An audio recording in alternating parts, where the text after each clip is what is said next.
সুস্থ ও সুন্দর চুল পেতে গেলে কিন্তু ২ মাস পর পর চুল কাটা খুবই প্রয়োজন। তো আজকে আমি দেখাবো আমি কিভাবে আমার হেয়ার কাট করি। তো ৩ মাস আগে আমি আমার হেয়ার কাট করেছিলাম, তো ভাবলাম এখন আবার করে ফেলি। তারপর পুজোর আগে আবার করব। তো দেখো, চুল যত কাটবে ততই চুল লম্বা হবে, আর চুলের যে নিচের ভাগটা পাতলা হয়ে যায় সেটাও ঠিক হয়ে যাবে।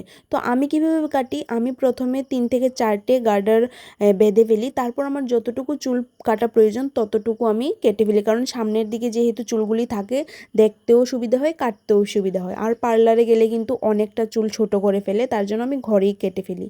তো দেখো, আমার কিন্তু মানে চুল কাটাটা কমপ্লিট হয়ে গেছে, আর এরকমভাবে কাটলে কিন্তু চুল সমান করে কাটতে পারবে।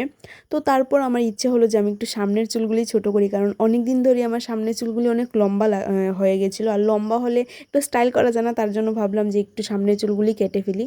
তো তোমরা যখনই সামনের চুল কাটবে না, তখনই একটু লম্বা করে কাটবে। আর যদি প্রথমেই তোমরা মানে খুব ছোট করে ফেলো, তারপর কিন্তু মেলাতে মেলাতে অনেকটা মানে চুল দেখবে ছোট হয়ে গেছে। তো এখানে আমি এতটুকু পরিমাণে চুল কাটলাম, পরে কিন্তু এটা আরও উপরে উঠে যাবে, কারণ যখন আমি মেলাবো না তখন উপরেই উঠে যাবে। আমি যতটুকু পারি ততটুকুই সামনের দিকে মানে ভালো করার চেষ্টা করেছিলাম, জানি না কীরকম লাগবে। তো তোমরা অবশ্যই আমাকে কমেন্টে করে জানিও যে আমাকে এইরকম কাটতে কি ভালো লাগছে নাকি খারাপ লাগছে। তো দেখো, এরকমভাবে মেলাতে মেলাতে কিন্তু চুলগুলি অনেক ওপরে উঠে গেছিলো।